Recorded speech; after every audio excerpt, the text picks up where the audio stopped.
No one does anything 100% by themselves. There's got to be other people that either influence you or help you in your life. And I think there's always opportunity there. It's whether you see it or not, and whether you take action on it or not. It just happened to be that this particular guy came into our circles and we get on extremely well, and I've made him a lot of money. And he said, well, look, you've helped me, so how can I help you? And here's probably an option for you. So yeah, that's how it started. And now it's just sort of natural progression for clients that we've built that trust and we've built the community. They follow on through. I can't control what's happening with the court system, but I can control my own destiny. And I was responsible for a chunk of what happened with the relationship. There was two of us, we'll call it 50-50, and then, take that responsibility and then move on. But if you get caught up in the stuff that's happened in the past, you sit there and you spin your tires and you don't do anything. This episode is brought to you by Executive Help Now and powered by Livestream Editors. At Executive Help Now, we're all about simplifying your business so you can focus on what really matters. From streamlining operations and managing your back office to producing podcast shows and keeping everything organized, our team is here to help you thrive. If you're ready to make life just a little bit easier, hit us up at www.executivehelpnow.org.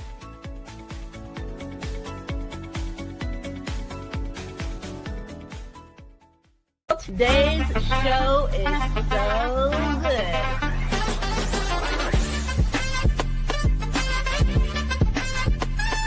But number one, I've never seen an intro like that.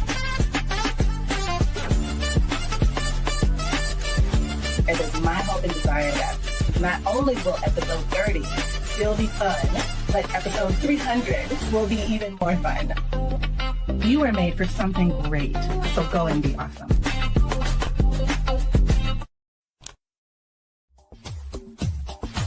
Ten seconds remaining.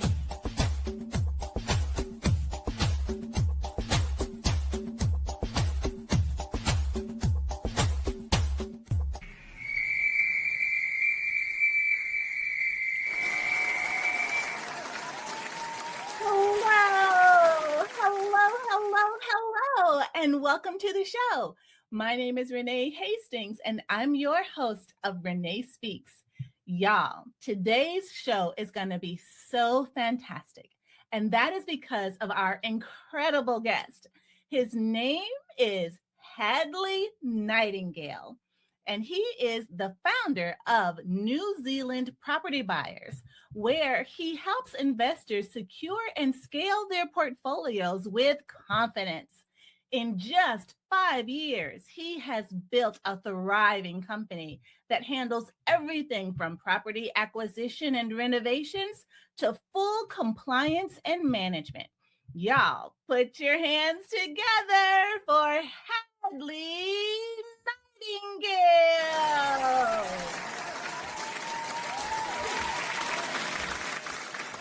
Hey, Hadley. Hey, Renee, how you doing? Fantastic, thank you. How about yourself? Yeah, I'm great. That was an intro and a half. Well, thank you, and well deserved. You are quite the realtor and a half. Thank you so much. Well, I can't wait to learn more about your journey, how you got started in this business, and how what you do in New Zealand for property owners can be replicated here in the U.S. And thank you so much for waking up at the crack of dawn to join us on our show. Not a problem at all. The downside about being at the bottom end of the world is everything seems to happen either early in the morning or really late at night. Right, I can imagine. Yeah. So what inspired you to launch New Zealand Property Buyers? Yeah, so what happened was that back in sort of 2016, 2017, I got back into property after a bit of a journey for the previous 10 years. And then I went out to the market, and there were just a whole lot of people that were going out, making some really basic mistakes, weren't educated. And then the crux of that too was basically everyone else in the real estate transaction has, someone that backs them, has some form of representation. But the buyer in the process is the one that gets left out and has got none at all. So that was really the the main premise behind it. There was also a gap in the market. So yeah, we saw that opportunity and jumped on it. Wow. Wow. And so with your first property purchase back in, was it 2020? No, the first, so the business started in 2020. I bought my first place back in 2006, 2007. So we all know what happened in 2008. Took 10 years to recover from that, and then started buying again in 2016. So yeah, been back buying again for about 10 years. Okay, got you. Okay. And so how did your first property deal spark the vision for scaling? Like once you got back in the swing of things, what made you decide to scale? Yeah, I suppose the first experience with getting it so wrong was pretty painful. I spent 10 years in Australia working on mine sites, driving trucks for miles in the back of nowhere. So I knew exactly what I didn't want and how I didn't want to live. And so this opportunity came up. I was surrounded by a whole lot of people at the time that were also very successful in real estate. So I thought, right, if I can get around these guys more, if I can learn more off them, if I can just get like a small portion of what these guys have got, then life for me is going to be, pretty good. And then obviously there's a road that you've got to walk and experience you've got to gain to get there. But that was sort of main driver behind that. Wow. I love how you equated your decision to do more with the association with the people around you. Yeah. I think it's so important who you have in your circle. If you want to be successful in life, you need to hang around successful people so you can see not only how they live, because that's just, on the outside, but have an opportunity to have a conversation with them to figure out what their mindset is as they're looking at different opportunities. What attracts them to a particular opportunity? Why would they not take advantage of something that looks like an opportunity? When you can tap into that wisdom and that guidance from someone who's already demonstrated success, that matters. That truly matters and will help propel the trajectory of your life into a whole nother direction you may not have ever imagined just by your association with these people. I was on a show or had a guest who said, your life can be changed with the introduction to just one person. Yeah. So relationships matter, and relationships are so important. So I love how you tied that into you're like, look, if they can do it and I got just a smidge, I'm golden. Yeah, 100%. I mean, it's the thing, right? And I 100% agree that the people that you associate with, the people that you hang around, are the ones that project you to where you want to be. And it's interesting, like we're in a place at the moment where like some of the people that we're hanging around with not so long ago don't understand what we're doing and where we are and why we make the decisions that we make. But it's like a little bit of a no man's land at the moment where I've got other friends that are super successful and they're like, oh, look, we're going to go off and do this. And this is, from like a things perspective, it's like, we're not even close. We can't afford to go and do that. But from a mindset perspective, they're like, look, this is how we're going to lift you up to our level. It tends to be the people that are below you that are the ones that criticize you to say why you can't do it. And the people above you are the ones that go, hey, look, man, this is what you guys need to do. This, and this. If you execute on that, then that's going to help you. And as you say, the people that are there to lift you up are the ones you want to be around. Yes, 100%. And the ones that are saying, you can't do it, or it's too hard, or questioning your decisions, and they, are Joe Broke from up the street, it's a lot of times jealousy. And not everybody can go where you're going. They may 100%. Have served a purpose in your life for a moment or for a season. And they've been great friends, like maybe even childhood friends who have been with you from, the time you could walk. But when you start making decisions that take your life in one direction and they're not following suit and they end up left behind, that's not an accident. It's a choice that they are making. Just like you chose to go forward and follow the instructions, they could make that choice too, but they're choosing not to. And so then you need to, I shouldn't say you need, but it's wise on your part to make a choice of who's going to go with you on this journey, who's going to be a part of this extent of your life. Does that make sense? Yeah, 100%. I think the other thing too is family. So we're also pretty reserved on what we tell our family that we do. I mean, obviously they see some of the stuff like in terms of progression, but like my mum still says to me, you should stop what you're doing and go and get a job. Because like, and she means that from a place of love. There's no, but she's like, you get stressed out sometimes. If you just went back and got a job, then you'd have some security. But I mean, like I'm pretty sure I'd be unemployable if I was to go back and work for someone else. But I think families like that. I think family gets to a ceiling of where they are and where they're comfortable, and they know that that's their safety zone. But as soon as you start pushing up through that, then they're like, well, are you doing something illegal? Is what you're doing right? Is it safe to do? That's not safe. That's dangerous, because they don't fully understand the position, but they do it from a place of love, but it also has the handbrake on you too.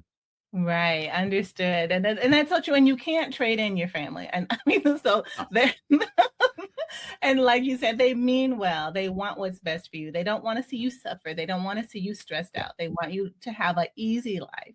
But when you're an entrepreneur, a business owner, you're not always going to have an easy life. You've got to make some hard decisions, and you've got to make some, tough choices. And people who haven't been there don't understand.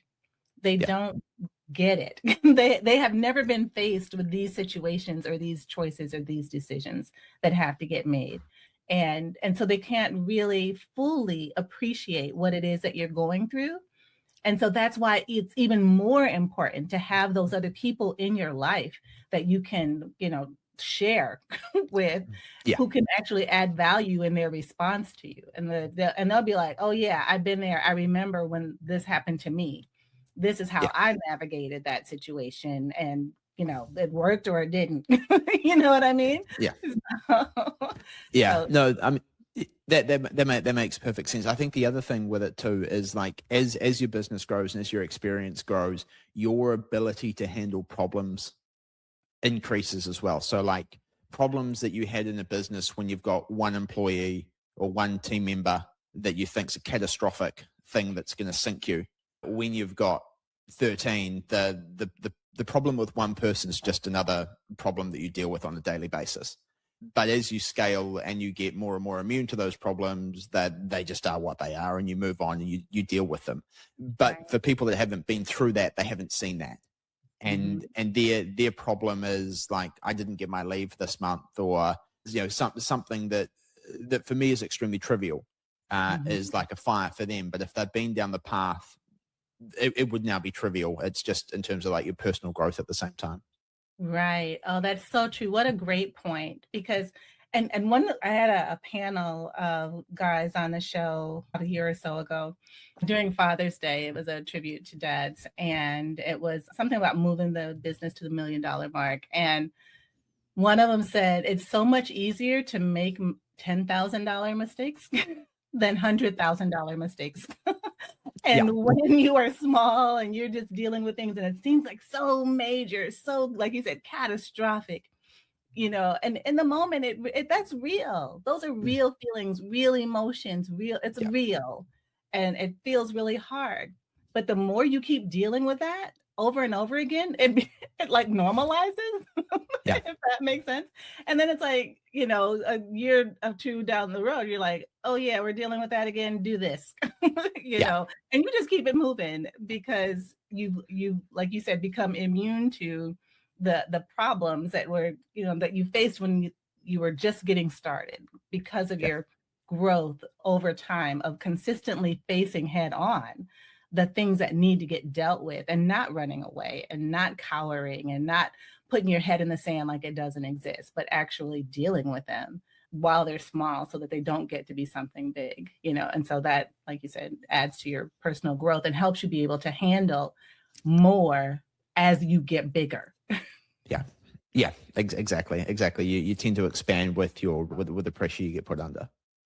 Yes. Oh, I like that. You tend to expand with the pressure you get put under.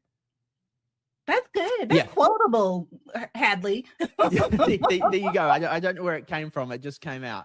But Love it. It tends to be the thing, right? You put yourself under some more pressure. You're either going to get crushed by it and you don't do anything, or you find yourself in a situation where you've got to expand for it to become, like you said, that problem of we're just dealing with this again. We just need to do this, that, the other thing, and move on. Yeah, exactly. And so what would you say helped you the most to grow in managing hundreds of properties in just under 5 years? The biggest part for me has probably been the fact that you've just got to focus on what you can control the controllables, and the things that are out of your control are just that. And probably one of the biggest things that I've had to sort of change my thinking around of late is like, no one's here to save you, and you're the only person that's been there for 100% of the time of your life. So you're the one that's responsible for where you are. And I think as soon as I got those, and there was some stuff that was happening in my life at the time around 2023, that really became the key thing where we can go, look, we can carry on focusing on the stuff we can't control, which is dragging us down, taking time out of our lives, or we can just go, right, the stuff on the side's happening, but our focus needs to be, down the middle, where we're going, and creating our life, as opposed to getting, dragged off to the side and caught back in the weeds. And then you look back 5 years later and you're still in the same place. Right. Yeah, you definitely need to. So many people, I think, business owners especially, when they get faced with something, if it's beyond their control and they're like struggling to try to figure out how to control it, they're putting themselves through this unnecessary angst and motion. They're just going through these unnecessary motions.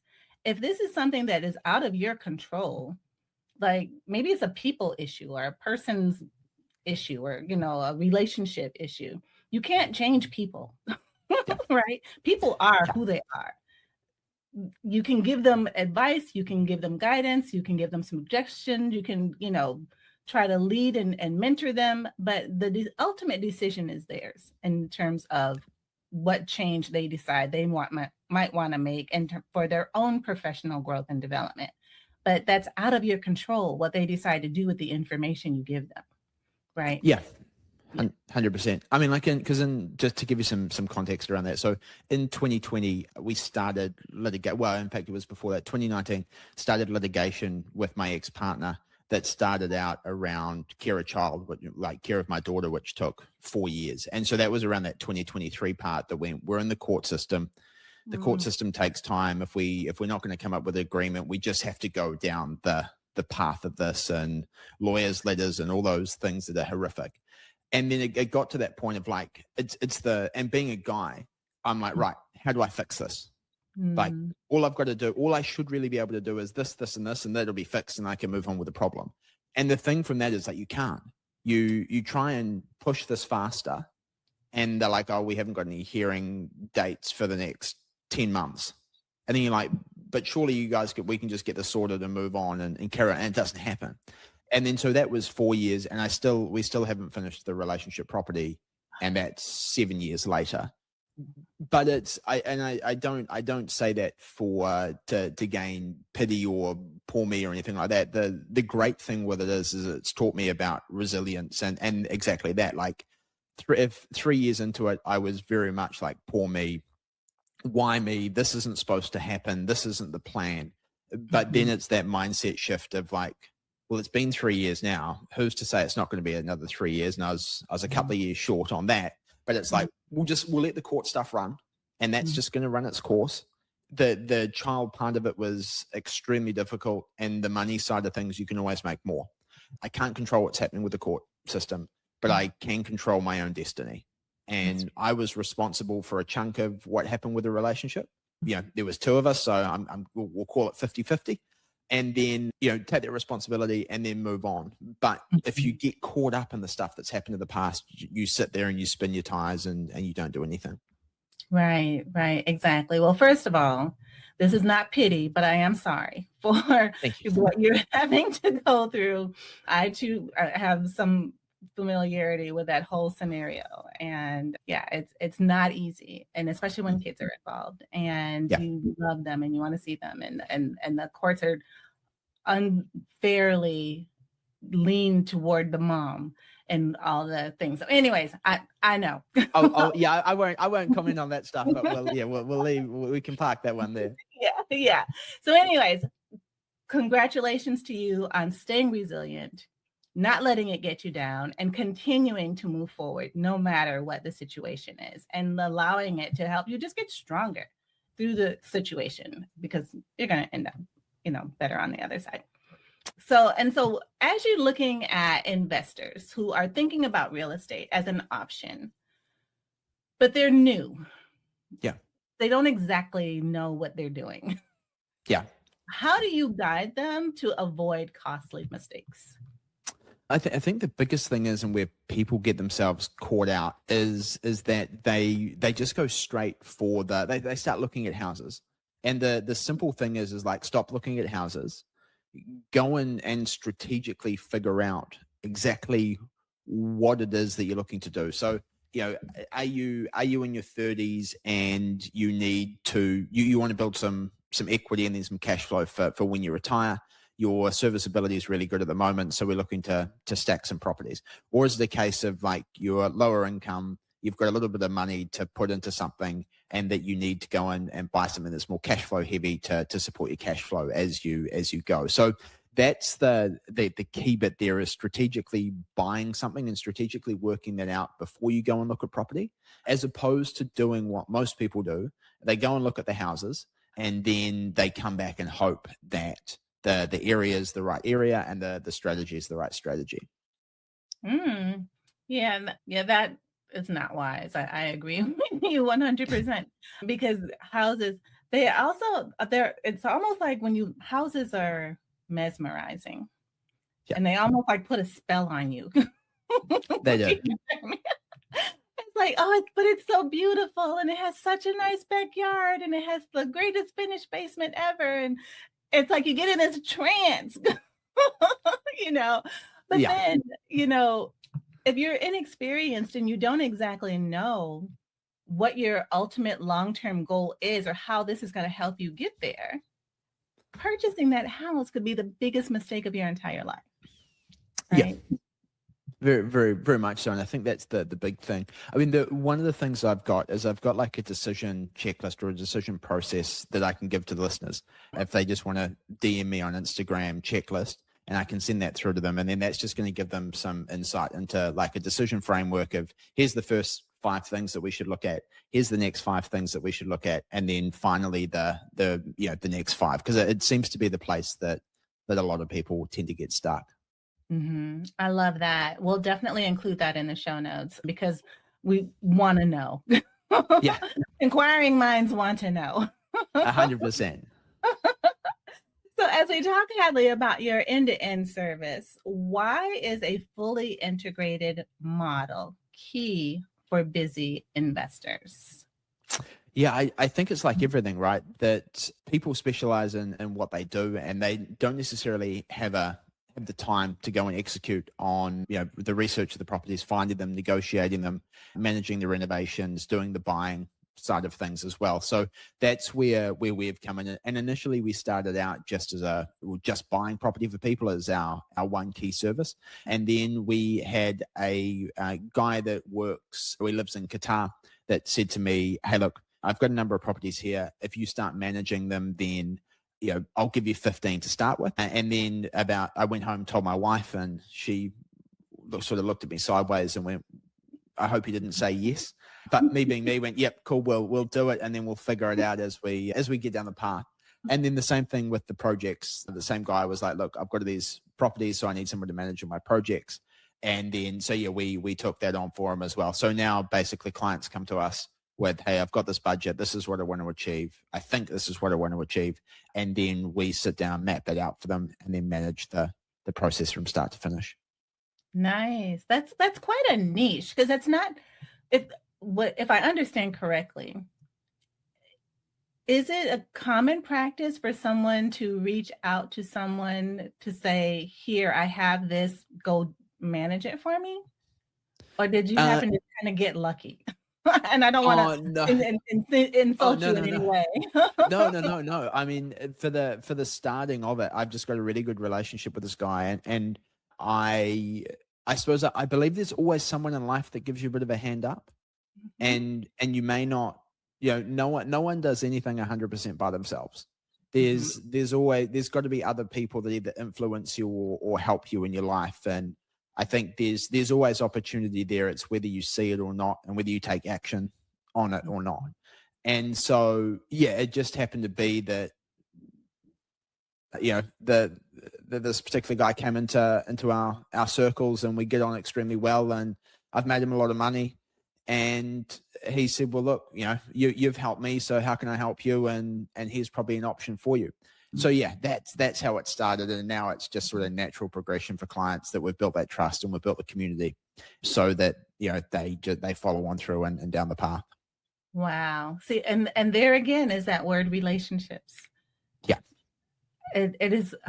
I don't think I can stress enough the importance of networking, building relationships, getting to know people, and letting people get to know you.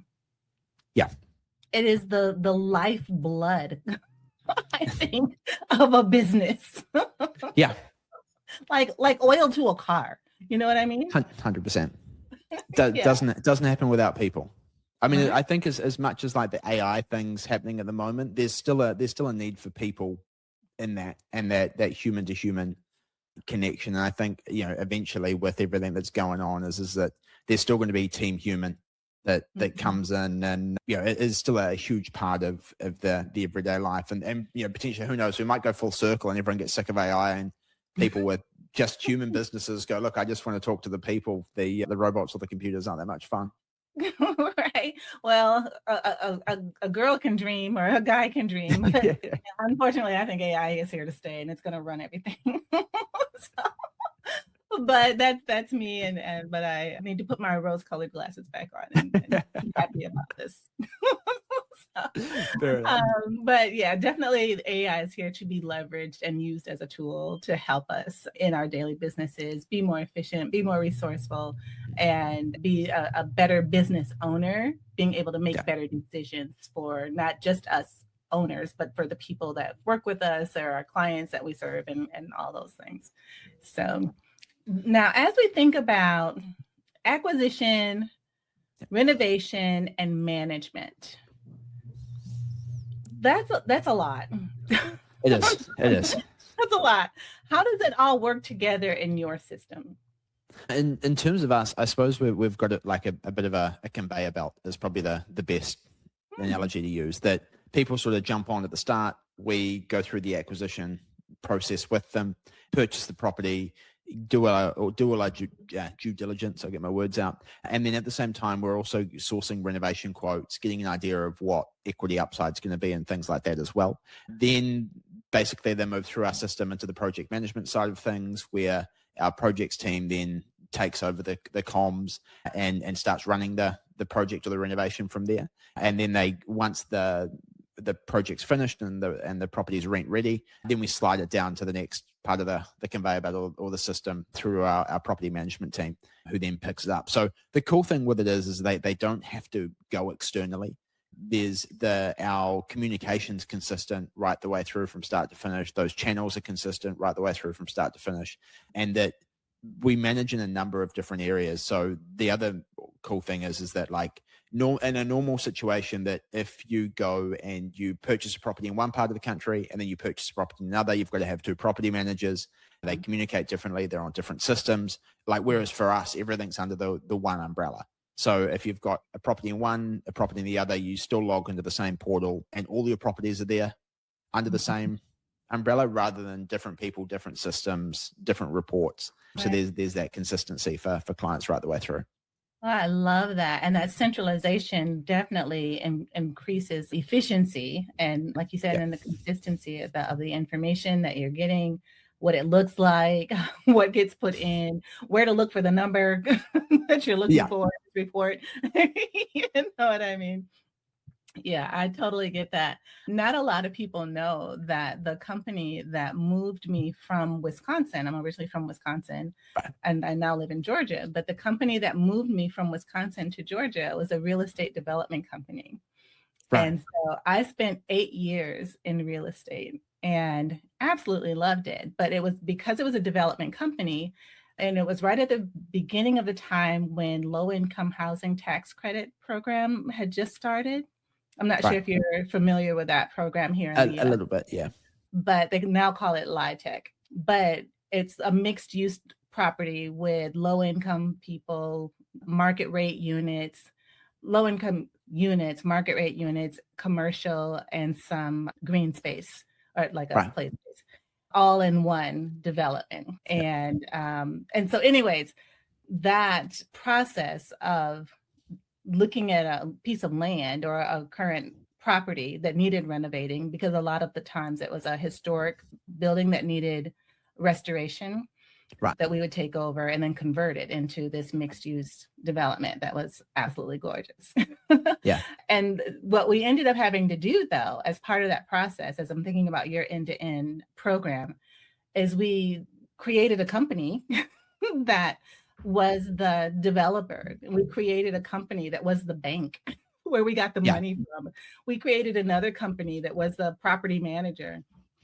And, you know, and within each of these different components of the aspect of the business, it was all owned by the main company, the main corporation.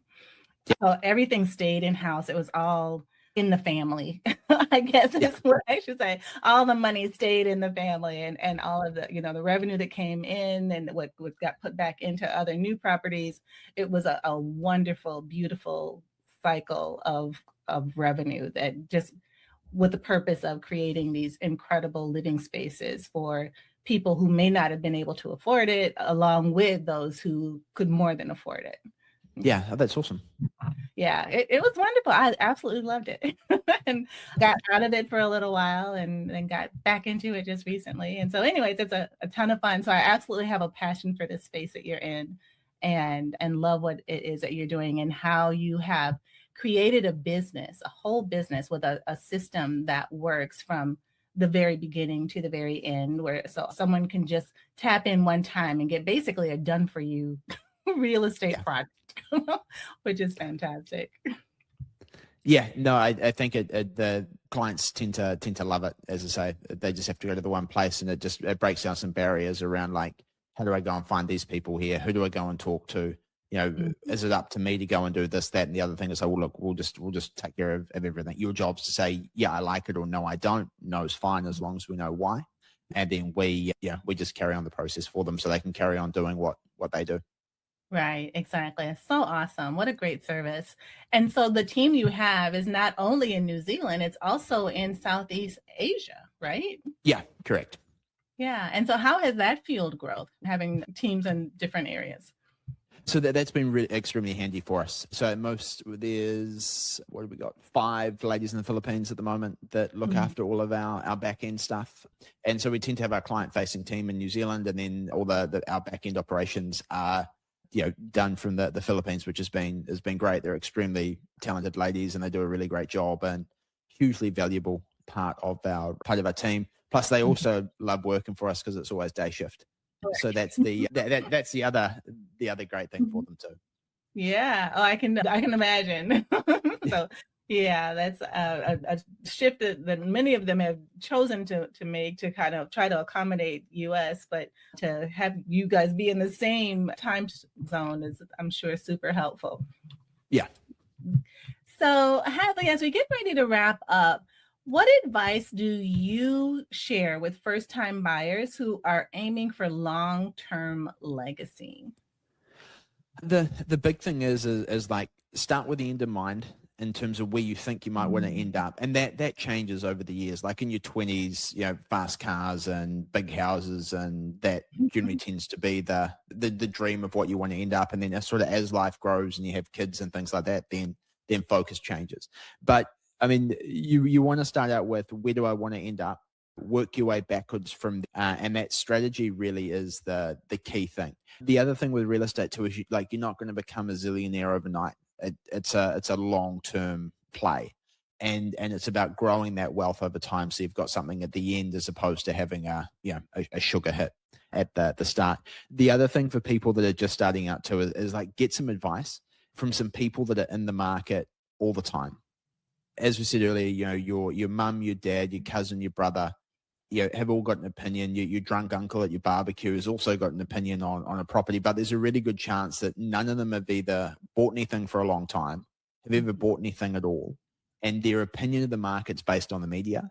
But then they're also going to tell you things from their own perspective of fear, as opposed to the realities of what's happening. And as we said before, they've always got your best interest at heart, or that's what I'm a firm believer of. But it's also about, get someone external that doesn't have the emotional attachment to you, that can point you in the direction that you need to go. And the other final part on this is, if you're going to buy something that's got some land content. Buying new build, off the plans apartments and things like that generally tend to sound great, but it generally tends to be the people that are selling them that make the money rather than you.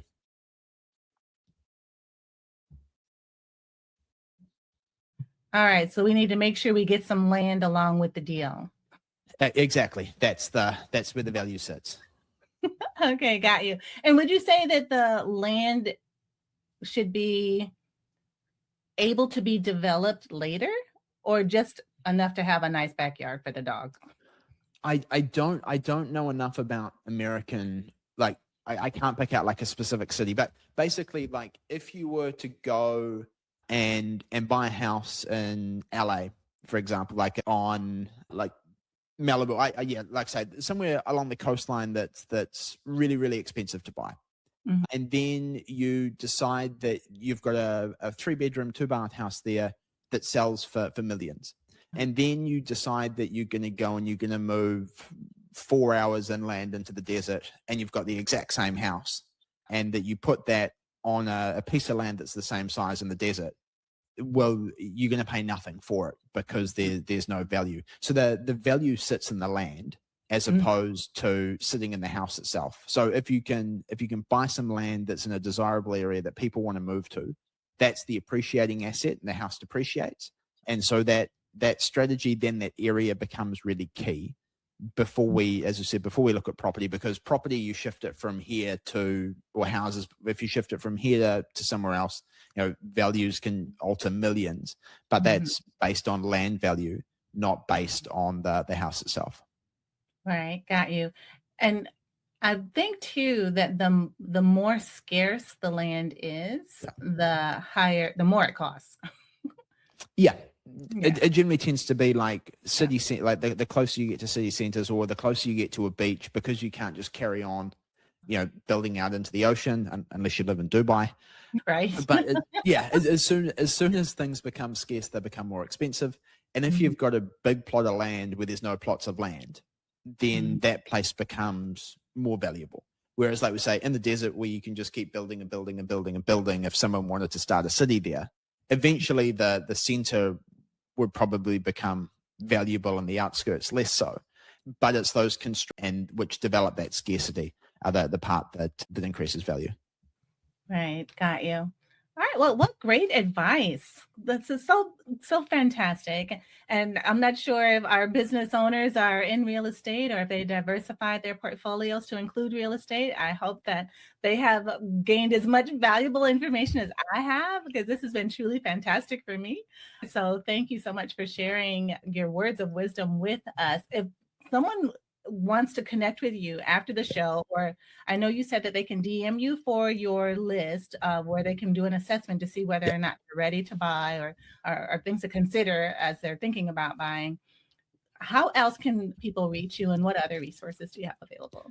Yeah, so Instagram's really the best place for us to connect. There's our website, com, as well, just to give you some insight into the New Zealand side of things. But from the educational piece, we're on Instagram all the time. There's content that goes out. And if there's anything anyone wants to know, just feel free to shoot me a direct message, and we'll have a conversation from there. Awesome. And then there's another super quick question. Yeah. Do you find that there are many American purchases of land in New Zealand? In the high end, there definitely is. It's a little bit of a bolt hole for some of the, like Peter Thiel and things like that have property in New Zealand. So there are. I'm sorry, the who? There's a number of US billionaires like Peter Thiel, from Peter Thiel. Yeah, Thiel from like Palantir. He's got some property down here in New Zealand. Okay. And I had to have you clarify that because that's not what it sounded like. Oh, okay. Sorry. Okay, thank you for clarifying. the accent. Yes. So yeah, no, there are, but I think the thing is that regardless of where you are, New Zealand or the States or anywhere else, that the philosophies are the same, and it's just about diving into them and getting some clarity around the strategic approach to it. Right. Well, that's good to know. There's so many different places when people think about doing business across borders and doing business worldwide or being a global business or something like that. There's a lot of opportunity in different countries to purchase real estate or to be an investor and just different things like that. So I didn't know what it was like in New Zealand or if that was a common thing or something that's just up and coming or emerging. Yeah, no, we've got some barriers to entry here, but in terms of like when you look at it from US pricing or US dollars to here, it's pretty affordable. Okay, well that's good to know. All right, so that could be an option then, right? Yeah, definitely. Awesome. Okay, just putting it out there. So we know who to call when we're ready to take a look at some things. All right. So Hadley, tell us where to reach you. I think we went through some of your socials earlier. We flashed them up. Okay. Yeah. As I say, socials are the best place, and then we can connect on there and see if we can help people out. All right. Sounds great. Well, Hadley, you were made for something great. So go and be awesome.